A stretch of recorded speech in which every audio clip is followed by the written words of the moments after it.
नमस्कार दोस्तों, welcome back to civil outlook. तो आज हम लोग करने जा रहे हैं लेवलिंग के टॉप 10 मोस्ट इम्पॉर्टेंट क्वेश्चन, जिससे आपका लेवलिंग चैप्टर पूरा कंप्लीट रिवाइज भी हो जाएगा। साथ ही साथ क्वेश्चन को तो करेंगे, लेकिन उससे रिलेटेड जो भी फैक्ट्स हैं इंपॉर्टेंट, उससे रिलेटेड जो डाटा जो एग्जाम में आ सकता है, उनके बारे में भी डिस्कशन करेंगे। तो चलिए वीडियो को बढ़ते हैं वन बाय वन।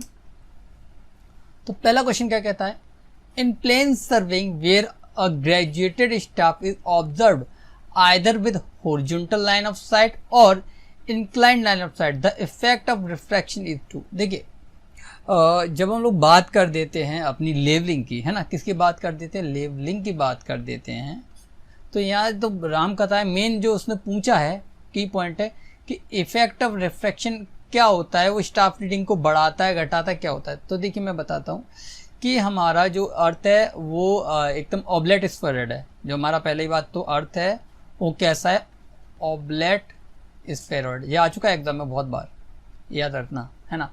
अब होता है कैसे, वो ऐसा होता है, ये डेटम। ओके, ये मैंने इंस्ट्रूमेंट अपना सेटअप किया, तो इसको बोलते हैं डेटम। क्या है, डेटम मीन सी लेवल है, जो अपना मीन सी लेवल। अब होता है क्या है, ये मेरी लेवल लाइन है, ये मेरी क्या है, लेवल लाइन है। ओके, लेवल लाइन की जो टेंजेंट होती है उसको बोलते हैं हम लोग हॉरिजॉन्टल लाइन। क्या बोलते हैं, हॉरिजॉन्टल लाइन, है ना। अब होता है क्या है, मेजरमेंट तो इतना करना चाहिए, लेकिन मेजरमेंट क्या हो जाता है मेरा, इतना ज़्यादा हो जाता है। तो जो कर्व के कारण, क्योंकि कर्व के कारण जो होता है करेक्शन, जिसको करेक्शन ड्यू टू कर्वेचर बोलते हैं, वो क्या होता है, वो होता है हमारा नेगेटिव। नेगेटिव क्यों होता है, क्योंकि हम लोग जानते हैं कि एरर और करेक्शन दोनों का अपोजिट रिलेशन होता है ना। तो इसका मतलब है जो करेक्शन है हमको रीडिंग यहाँ की बजाय यहाँ बता रहा है, यानी कि करेक्शन हमको रीडिंग बढ़ा के बता रहा है, तभी तो हम लोग घटा रहे हैं, जिसको हम लोग करेक्शन बोल रहे हैं। इसकी वैल्यू कितनी होती है करेक्शन ड्यू टू कर्वेचर के कारण, वो होती है आपकी -d² अपॉन 2r, जो कि निकल के आती है आपकी -0.0785d²। चलो ये बात होगी। अब रिफ्रैक्शन क्या होता है, ये तो कर्व के कारण हो रही है। एक होता है रिफ्रैक्शन, जिसको बोलते हैं CR, correction due to refraction. होता क्या है, जब हमारा एक मीडियम से दूसरी मीडियम में हमारी रेज जाती है तो वो डिफ्लेक्ट हो जाती है। ये लाइट होता है, ये हमारा हैवी या फिर डेंस मीडियम होता है एयर का, तो इस वजह से वो क्या डिफ्लेक्ट हो जाती है नीचे की ओर। तो होता है क्या, मेरी रीडिंग ये थी, लेकिन मेरी जो रेखा है वो ऐसे चली जाती है, यानी कि रीडिंग क्या मेरी इतना बताने की जगह इतना बता रही है, यानी रीडिंग क्या बता रही है मेरी भाई, कम बता रही है, कम बता रही है। और मुझे क्या होता है, करेक्शन लगाने के लिए उसको बढ़ाना पड़ता है। इस वजह से यहाँ करेक्शन ड्यू टू रिफ्रैक्शन जो हो जाता है वो मेरा पॉजिटिव होता है, और वो कितना होता है, वो 1/7 होता है करेक्शन ड्यू टू कर्वेचर का, जो कि निकल के आता है d² 14r। तो इसको कन्वर्ट करेंगे तो आएगा +0.0112d²। चलो ये बात समझ में आती है। अब इन दोनों का कंबाइन करेक्शन जो बोलते हैं, इसको CCOM बोलते हैं, कंबाइन करेक्शन वो होता है -0.0673d²।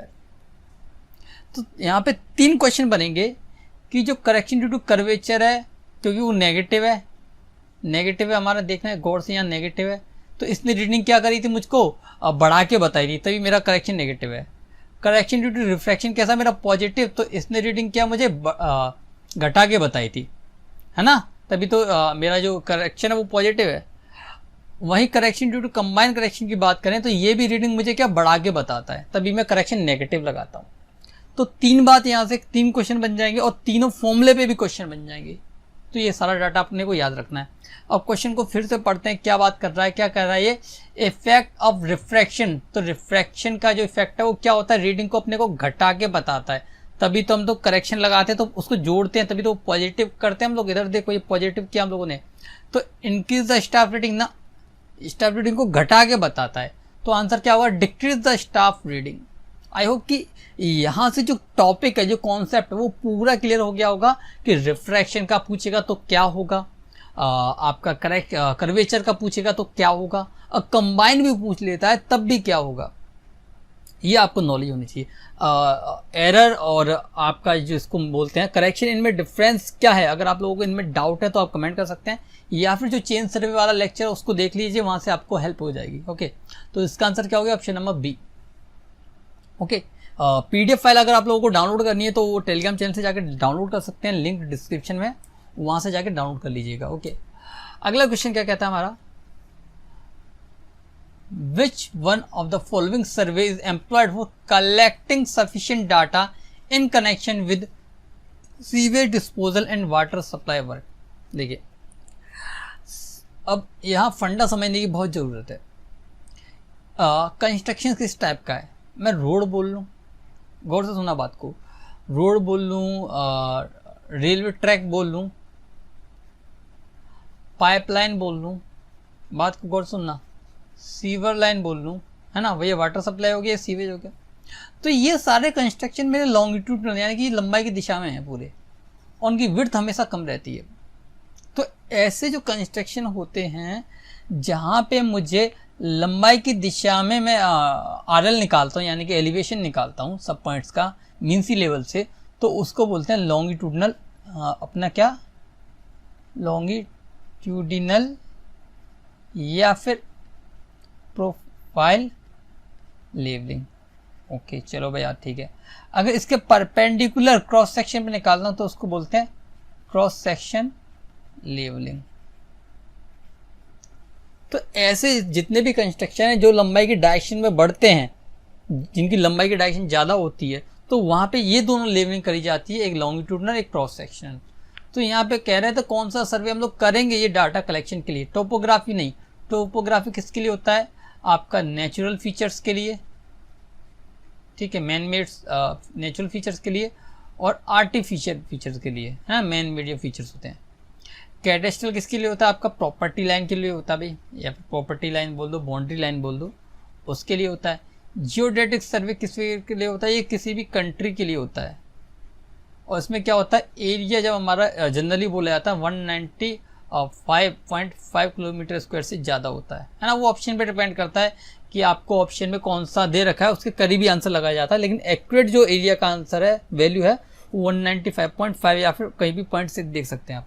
तो यहाँ पे जो आंसर है वो क्या, ऑप्शन नंबर डी, क्योंकि वो बात कर रहा है सीवर डिस्पोजल यानी सीवर लाइन की बात कर रहा है, वाटर सप्लाई लाइन की बात कर रहा है, रोड की, रेलवे की, किसी भी ऐसी कंस्ट्रक्शन की बात कर देगा जो लंबाई की डायरेक्शन में बढ़ता है हमारा, तो उस जगह हम लोग ये दोनों लेवलिंग करते हैं। तो यहाँ पे आंसर क्या हो गया अपना, ऑप्शन नंबर डी।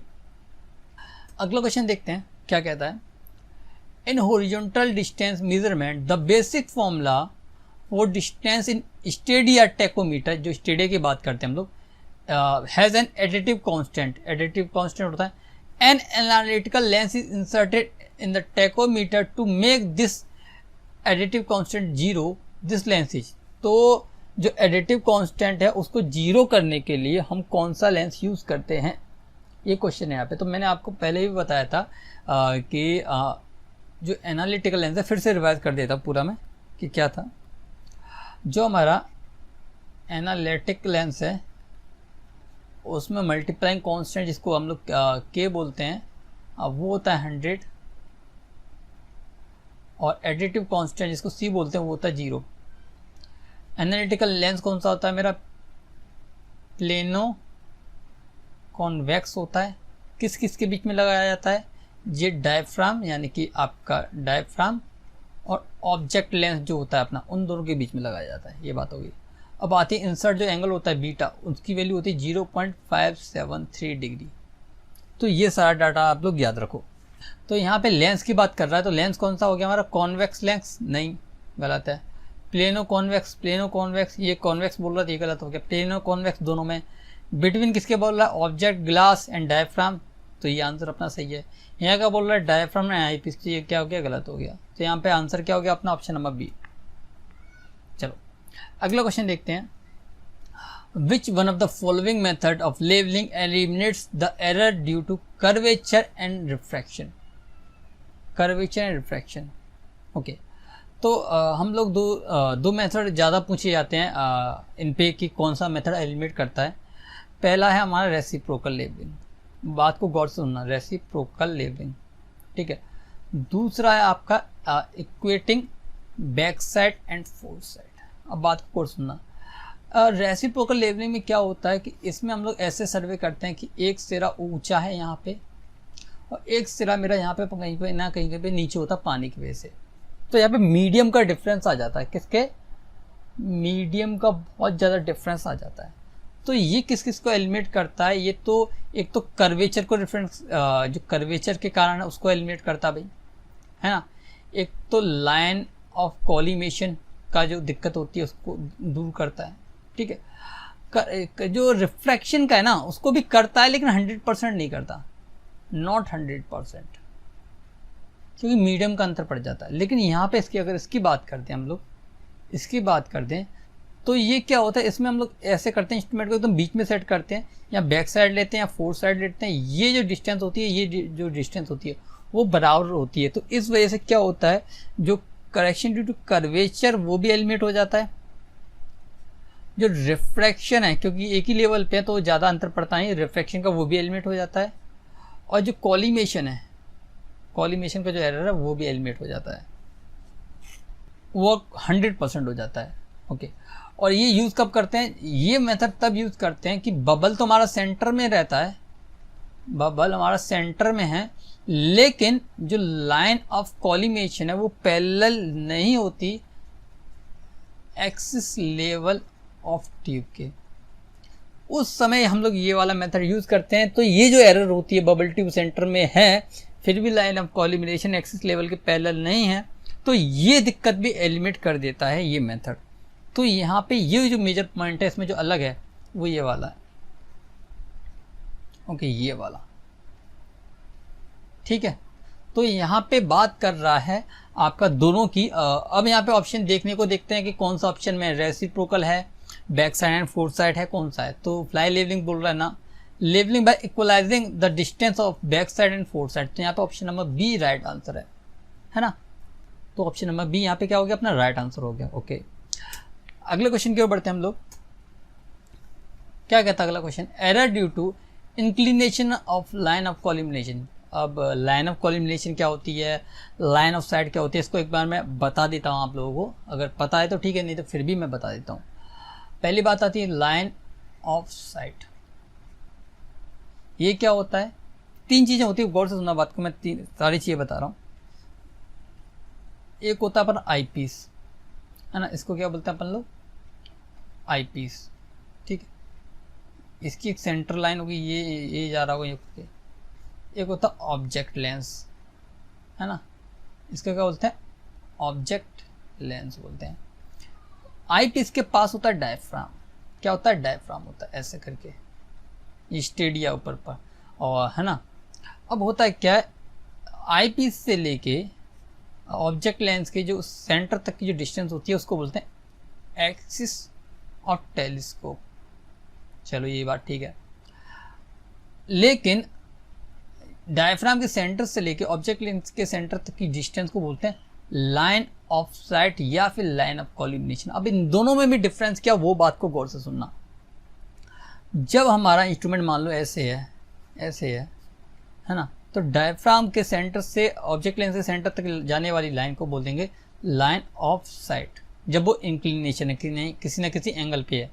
लेकिन जब मैं इसको ऐसे मोड़ दूंगा, एकदम हॉरिजॉन्टल कर दूंगा, ऐसे हॉरिजॉन्टल लेवल पे कर दूंगा, थीटा एकदम जीरो हो जाएगा, तो उस समय डायफ्राम से ऑब्जेक्ट लेंस के सेंटर तक की जो दूरी है, पहले तो वो लाइन ऑफ साइट थी, लेकिन हॉरिजॉन्टल होने के कारण अब मैं इसको लाइन ऑफ कॉलिमिनेशन ही बोल सकता हूँ। इसका मतलब है कि line of sight line of collimation हो सकती है, लेकिन लाइन ऑफ कॉलिमिनेशन हर बार लाइन ऑफ साइट हो ये पॉसिबल नहीं है, ये हर बार नहीं कह सकते, है ना। इसका मतलब ये है कि लाइन ऑफ साइट को ही लाइन ऑफ कॉलिमिनेशन बोलते हैं जब वो एकदम हॉरिजॉन्टल हो जाती है, लेकिन थोड़ा भी डिफ्लेक्ट हो जाएगी तो वो लाइन ऑफ साइट कहलाएगी। तो यहाँ पे बोल रहा है error due to inclination of line of collimation, यानी कि इंक्लिनेशन की बात कर रहा है, यानी कि लाइन ऑफ साइट की बात कर रहा है indirectly. In levelling across a river can be eliminated. देखो भाई, अभी मैंने पिछली साइड में बताया था कि बैक साइड और reciprocal levelling, back side four side वाली जो मेथड है उसमें क्या होता है, हमारे पास जमीन होती है तो हम लोग एकदम बीच में इंस्ट्रूमेंट लगा सकते हैं। लेकिन अगर बीच में नदी आ जाए, तालाब आ जाए, तो उस कंडीशन में बीच में इंस्ट्रूमेंट रख नहीं सकते। तो उस कंडीशन में हम लोग लेवलिंग कैसे करते हैं, रेसिप्रोकल लेवलिंग करते हैं। तो वही बात कह दी, अक्रॉस अ रिवर, एक नदी आ गई है, तो उस केस में क्या बोलेगा, अपन लोग करेंगे रेसिप्रोकल लेवलिंग। ये रेंजिंग है, रेंजिंग में गलत आंसर है, लेवलिंग इसका सही आंसर है, रेसिप्रोकल लेवलिंग। ओके, चलो अगले क्वेश्चन की ओर बढ़ते हैं। देखो यहाँ पे मैंने बाय सीक्वेंस कुछ क्वेश्चंस रखे हैं, रेसिप्रोकल लेवलिंग के ही है, लेकिन इनको समझने की बहुत ज़्यादा ज़रूरत है ना। क्वेश्चन को समझते हैं। क्वेश्चन क्या कहता है, हर एक टाइप का एक क्वेश्चन रखा है। 2 points A and B are 1530 metre apart across a river. Across a river की बात कर रहा है, बहुत ही दूर है, तो रेसिप्रोकल लेवलिंग की बात कर रहा है। सीधा फंडा यही समझ में आता है। The reciprocal levels are measured are, ये रेसिप्रोकल लेवल दे रखे हैं।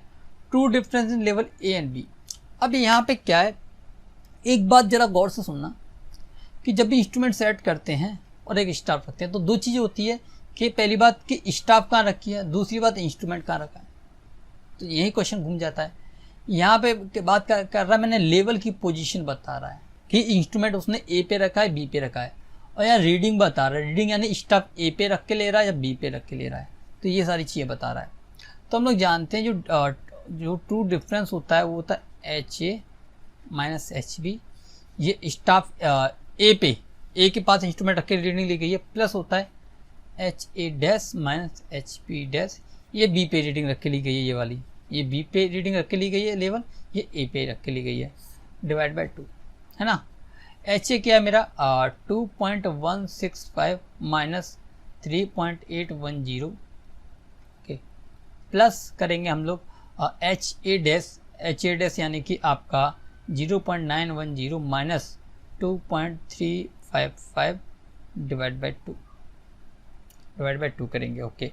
तो यहाँ से क्या करेंगे, जो नेगेटिव वाले इनको ऐड कर देंगे और इन दोनों को ऐड करके इसमें से घटा देंगे, तो अपना 2.165 और 0.910, तो 5 आएगा, 7 आएगा, 0 आएगा, 3.075 ये आएगा पॉजिटिव डाटा, और 3.810 और 2.355 को ऐड करेंगे तो 561 और 6 आएगा, यानी 6.165, यानी 6.165 में से माइनस करेंगे 3.075, तो ये 0 आएगा। 16 में से 7 के तो ये 9 आएगा, ये 0 आएगा, ये 3 आएगा। अब इसमें ये डाटा आने के बाद इसमें 2 से डिवाइड कर देंगे, तो 2 एकम 2 और 2 पंजे 10, 2 चौक 8, 2 पंजे 10, तो ये आएगा 1.545, यानी option number see the right answer, okay. यहाँ कोई दिक्कत नहीं है, ये सवाल कॉमनली स्टूडेंट से हो जाते हैं, लेकिन जो दिक्कत आती है वो आती है स्टाफ में चेंज करना। यहाँ पे वो स्टाफ की रीडिंग देगा, ना कि लेवल से रीडिंग देगा। देखना अगला क्वेश्चन जो है, तो यहाँ पे आंसर क्या होगा, ऑप्शन नंबर सी। अगला क्वेश्चन देखना, यहाँ इसमें अंतर क्या है, लेवल दे रखा है, यहाँ पे क्या दे रखा है, उसने दे रखा है आपको स्टाफ, लेवल इसने यहाँ दे रखा है, तो ये थोड़ा उसने ट्विस्ट कर दिया, तो बच्चे इसमें गलती कर जाते हैं, है ना। अब हमको रीडिंग कैसे देखनी है, हमको रीडिंग ऐसे देखनी है, पी पे स्टाफ रखा है तो PQ, क्यू पे रखा है तो फिर PQ, है ना। तो यहाँ पे इस कंडीशन में डेल्टा H है वो क्या होगा अपना HA minus HB plus HA dash minus HB dash divide by 2। HA कितना है मेरा 1.824 माइनस 2.748। देखो यहाँ पे कैसे चल रहे थे हम लोग, यहाँ पे ऐसे चल रहे थे, इसमें से इसको हटाए थे, इसमें से इसको हटाए थे, क्योंकि ये रीडिंग मेरी स्टाफ की दे रखी थी, लेकिन यहाँ पे क्या स्टाफ मेरी यहाँ है, तो हम लोग ऐसे चलेंगे, है ना। इस बात को ध्यान रखना, और बच्चे यही गलती कर देते हैं।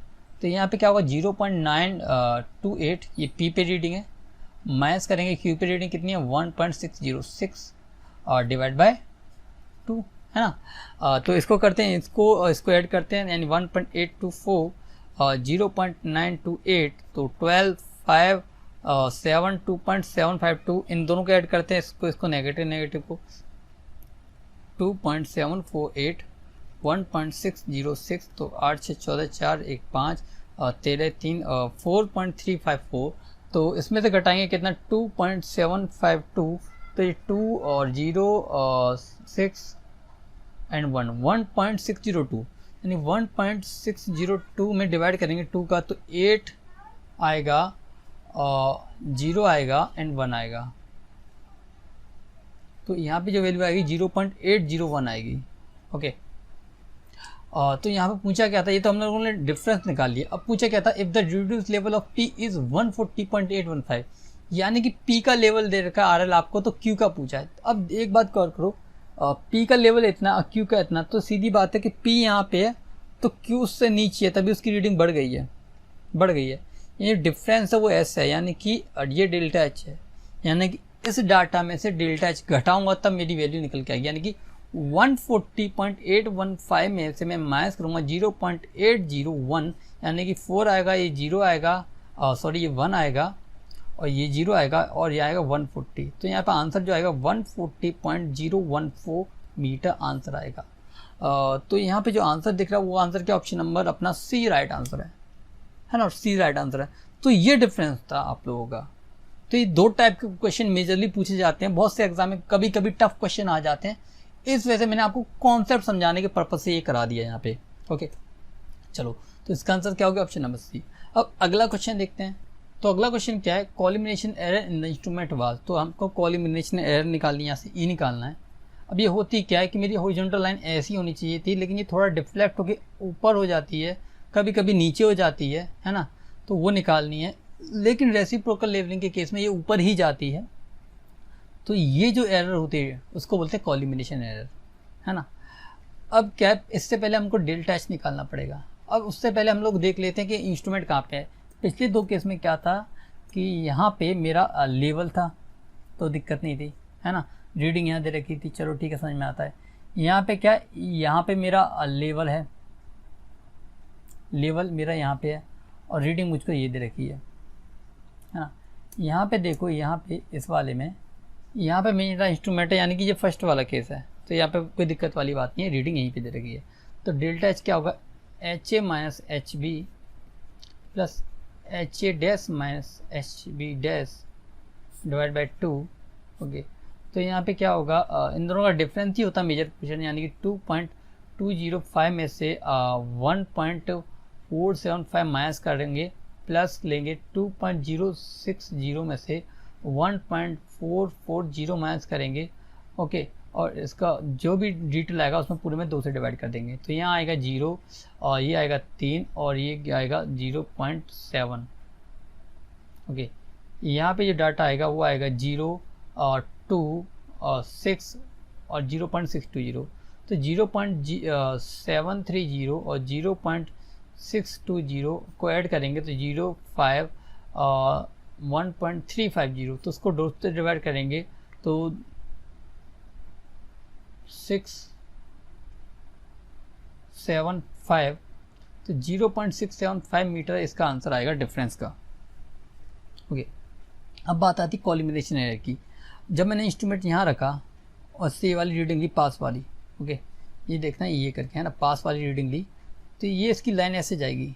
ओके, तो ये वाली रीडिंग जो मेरी पी पॉइंट पे है, पी पे ले रखी है वो तो सही है, लेकिन क्यू पे जो रीडिंग ले रखी है वो गलत है, क्योंकि एक्चुअल में रीडिंग जो होगी मेरी ये होगी, ये थोड़ा मुझे अब बढ़ा के रीडिंग बताता है। कॉलिमिनेशन एरर रेसिप्रोकल लेवलिंग के केस में मुझे जो एरर है वो बढ़ा के बताती है। तो डेल्टा एच क्या होगा, डेल्टा एच का ट्रू डिफरेंस है किस में, मेरा पी और क्यू में। अब मैंने यहाँ से देख लिया कि क्यू की रीडिंग ज़्यादा, यानी कि क्यू में से मैं पी की डाटा कटाऊंगा तो ट्रू डिफरेंस आ जाएगा मेरा। लेकिन क्यू का जो डाटा है, रीडिंग है, वो इनकरेक्ट है। कितनी इनकरेक्ट है, जितनी रीडिंग है, यानी कि 2.205 में से मैं एरर घटा दूंगा तो मेरी सही रीडिंग आ जाएगी। और माइनस कर दूंगा जो भी रीडिंग है मेरी 1.475, और डेल्टा एच कितना दे रखा है मेरे को 0.675 इक्वल टू हो जाएगा 2.205 माइनस ई माइनस 1.475। कुल मिला के यहाँ पे 2.205 में से माइनस करूँगा 1.475, तो ये 0 रहेगा, ये 3 रहेगा, ये 7 रहेगा, ये 0 रहेगा, 0.730।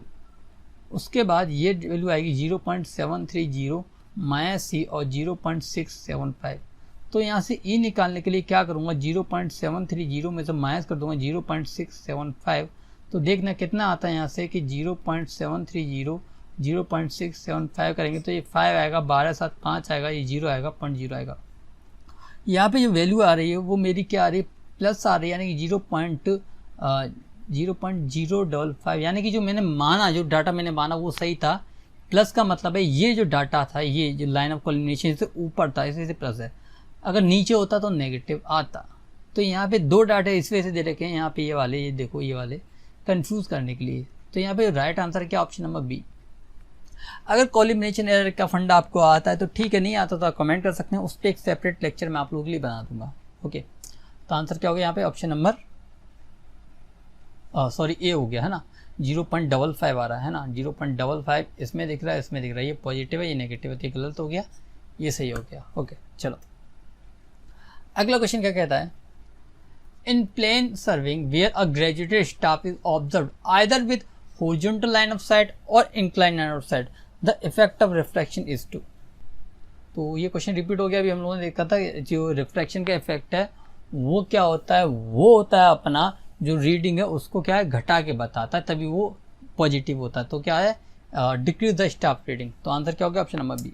चलो अगला क्वेश्चन देखते हैं, अल्टीमीटर में be depreciated most accurately by, है ना। तो अल्टीमीटर यानी कि आप बात कर सकते हो एल्टीट्यूड से रिलेट कर सकते हो। एल्टीट्यूड यानी हाइट की बात कर रहा है, हाइट यानी कि लेवलिंग की बात कर रहा है, लेवलिंग यानी कि कहीं ना कहीं ये कंटूर से रिलेटेड है। तो किसके लिए यूज होता है, ये कंटूर लाइन के लिए यूज होता है। तो हाइट आंसर क्या हो गया, option number D is the right answer. Okay अगला क्वेश्चन क्या है, इसमें कुछ मिक्सअप क्वेश्चन है, एक आध दो क्वेश्चन इसमें कंटूर के भी हैं, इस तरह कंटूर वाले में भी कुछ क्वेश्चन आपके लेवलिंग के भी हो सकते हैं, है ना। जैसे क्वेश्चन का सीक्वेंस थोड़ा आगे पीछे हो गया, दिक्कत वाली बात नहीं है। ओके लास्ट क्वेश्चन है, a close contour line with 2 और more higher contour inside it will represent. जैसे मेरा पहाड़ ऊपर की ओर जाता है तो जो मेरी कंटूर वैल्यू ये बढ़ती जाती है, वैल्यू होती है तो उसकी वैल्यू मेरी क्या घटती जाती है, ऐसे घटती जाती है, ठीक है। तो वैल्यू बढ़ रही है अंदर की ओर, तो वो क्या हो गया, मेरा हिल हो गया। अगर घटती डिप्रेशन होता तो वो मेरा क्या हो जाता, वैली या पॉन्ड हो जाता। ये किसका एग्जाम्पल है, किसी भी वैली का या फिर पॉन्ड का बोल सकते हैं, ये किसी भी हिल का है, ठीक है। ये हायर वैल्यू हो रही है अंदर की ओर, ये अंदर की ओर है, तो आंसर क्या हो गया, हिल हो गया। अगर हायर वैल्यू मेरी आउटर की ओर होती तो डिप्रेशन हो जाता। ओके तो यहाँ पे ये लेक्चर कंप्लीट होता है। आई होप कि लेक्चर आपको पसंद आया होगा। अगर लेक्चर अच्छा लगा तो वीडियो को लाइक जरूर करना है आप लोगों को, चैनल को सब्सक्राइब करना, वीडियो को अपने दोस्तों के साथ शेयर करना है। कोई भी डाउट है, किसी भी तरह का डाउट है, किसी भी टॉपिक को रिलेटेड, किसी भी क्वेश्चन से रिलेटेड, तो आप कमेंट कर सकते हैं, उसका मैं रिप्लाई जरूर दूंगा। और जो भी टॉपिक आपको लगेगा सर ये वाला टॉपिक मुझको नहीं आता है, जैसे कॉलिमिनेशन एरर का हो गया, है ना, रेसिप्रोकल लेवलिंग एक अच्छा खासा टॉपिक है जिसमें एई और जेई दोनों एग्जाम में क्वेश्चन बनते हैं। थ्योरेटिकल तो थ्योरेटिकल बनते हैं, एक आध दो सिंपल क्वेश्चन आ जाता है न्यूमेरिकल का, तो वो मैंने तीनों जो क्वेश्चन थे उनसे आपको ट्राई करा कि जो भी टॉपिक है अगर आप लोगों ने जरा भी पढ़ रखा है तो वो आपको पूरा क्लियर हो जाएगा। फिर भी कोई डाउट रहता है तो आप कमेंट तो कर ही सकते हैं, उसका मैं ट्राई करूँगा रिप्लाई देने का, और उस पर भी एक सेपरेट वीडियो बना दूंगा। ओके तो वीडियो अच्छा लगा तो वीडियो को लाइक कीजिए, चैनल को सब्सक्राइब कीजिए, अपने दोस्तों के साथ शेयर कीजिए। मिलते हैं नेक्स्ट वीडियो में, till then be happy, keep learning and don't forget keep smiling. UPSC JEE की तैयारी करते रहिए।